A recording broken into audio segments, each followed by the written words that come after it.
My name is Fred P. Man Watson, who's the international founder of Victory Over Violence, based out of Atlanta, but linked to the United Nations, the United Kingdom, Italy, Great Britain, promoting through UNIPAC, promoting nonviolence through victory over it.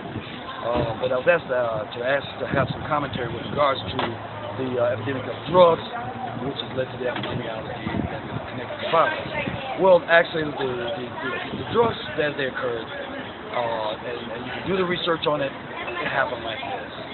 There was some time ago when there was a brother came up with a concept called Just Say No. It's based out of Maryland, African American. And he was trying to market a concept that's based on Disney, which is really simple. Do it because it's the right thing to do. Don't do it because it's not the right thing to do. Just say no. But he didn't have the money to drive across country. So when we were doing a tour for Midnight Star, the Planetary Invasion tour, we carried that monologue across the country. How many kids drink alcohol? We said yes. How many do marijuana? We said yes. We don't do none of that stuff. Just say no. Just say no. Back to the show. We were bringing children from 17 cities to Oakland, California. And at the time, Tom Adams brought in Nancy Reagan through Tom Adams, through Planned Parenthood. Brought in, and Nancy Reagan endorsed it, President, First Lady Reagan. From that, big money came in from Anheuser-Busch, Foundation, and so many others. Then we were prohibited from utilizing it because it began to be the marketing device to begin taking the idea and concept of drugs into communities that had no drugs. In other words, they would take it into places like Yorkwood, Alabama, and they would say, just say no, and people would say no to what? They say marijuana. They said, what's marijuana? We say, let's show you a picture. They said, what do you do with it? You say, you smoke it. You smoke it how? On papers. What's papers? Coming soon. And that's where you found Japan being involved with the cigarette papers, the balls, and all those kind of things. They said, well, by the way, you can also make money with it. They said, how? You sell it. You sell it how? In a lid. A lid, what's a lid? A top? No. A lid is an ounce. Well, how do you measure an ounce? You do that by using these scales, these weights and measures that will come out of Germany. What I'm trying to say is that there were so many other countries that were involved in the destruction of what they projected, not now, at that time it was in the 70s, they projected in 25 years, which was they projected that 60% of our children will be functionally illiterate. So now what they have, they dropped the marijuana, and they dropped it down on every Martin Luther King street.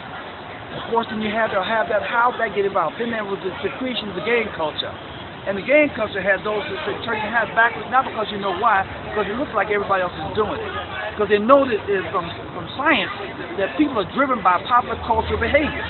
And so we wore afros at the same time, and once they did that, they said, wait a minute, if African Americans wear afros at the same time to be cool, and if the white guys wear long hair, bell bottoms, beads to be cool, why can't we create a culture that looks like this and walks like this, that are involved with self-destruction?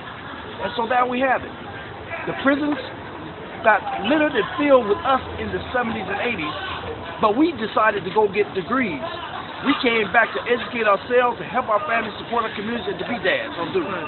But the young people got separated, and I'll close on this, and it got put into a separate prison called the gladiators, because they separated them from education, they separated them from values, they separated them from morals, they separated, more important, from their fathers, because their fathers could not work because they had felonies.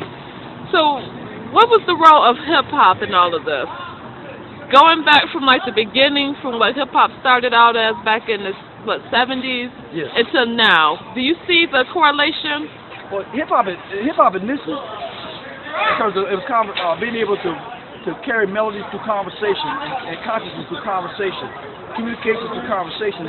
So, hip-hop, this started off with, and it really didn't have melody to start off. It started off with rhythm and rhythmic patterns. In fact, it got to the point to where some of the labels were very much concerned because the hip-hop community were not using melody anymore.